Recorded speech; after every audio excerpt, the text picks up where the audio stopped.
blockchain, crypto, Web3 space that is becoming big recently is this concept of identity, right? And identity is like a very vague term, and it's a term that can mean lots of different things to different people, and it really bundles together a lot of very different concepts, right? Like, just like one example, right? Like, it bundles together, like, there is identity as in, I am someone who is trusted by this set of people. There's identity as in, you attest to the facts that I have particular attributes. There's identity as in, I am a unique human. There's identity as in government issued identity, so I am a unique human, and I'm a citizen of Canada.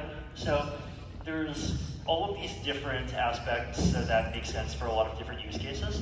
And I've always been suspicious of people that intentionally try to be identity providers and intentionally try to create identity ecosystems, right? Like, I've always had this instinct that identity is something that is going to emerge organically as use cases for it appear. And I think we actually have been seeing over the last 2 years the emergence of a more and more meaningful identity stack on Ethereum itself, right? So what I mean by this are a couple of things, right? So there's ENS, the Ethereum name system, right? So ENS is basically a system like DNS, right? Like, where basically it lets you have a name, and there's a record on the blockchain that links that name to a particular address.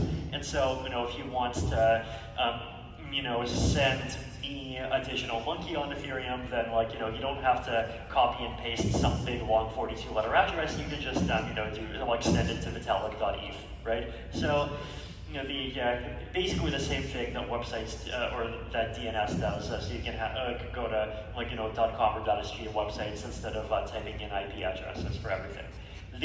So that's part of identity. Then there is sign in with Ethereum. It's this effort that's become pretty bigger and bigger over the last year or so. Basically, you can use your Ethereum account to sign into things instead of using a Google or Facebook account. And there is this growing ecosystem of services that support it, right? So there's chat.blockscan.com. It's just this online kind of Telegram style, but with better encryption, kind of chat application where you can just go and log in with an Ethereum account. And so if you have an Ethereum account, you basically already technically have an account there, and people can already send you messages. I've been seeing email services that accept sign-in with Ethereum. I've been seeing more and more forums. So that's just an interesting ecosystem to see happen. Proof of humanity. This is basically a DAO on Ethereum that lets you prove that you are a unique human, which is useful for a lot of projects, especially projects that want to kind of distribute power or resources within their ecosystems more equitably. There is the proof of attendance protocol, which gives you basically NFTs that attest to the fact that you've attended particular events. And things like proof of attendance protocol and proof of humanity, this is things in that category are kind of what I've called soulbound tokens, right? Like tokens that actually are kind of attached to you and that are not meant to be easily traded. And I think there's an opportunity for an ecosystem to emerge there that lets you actually verify, to what extent is this person actually a member of a particular community.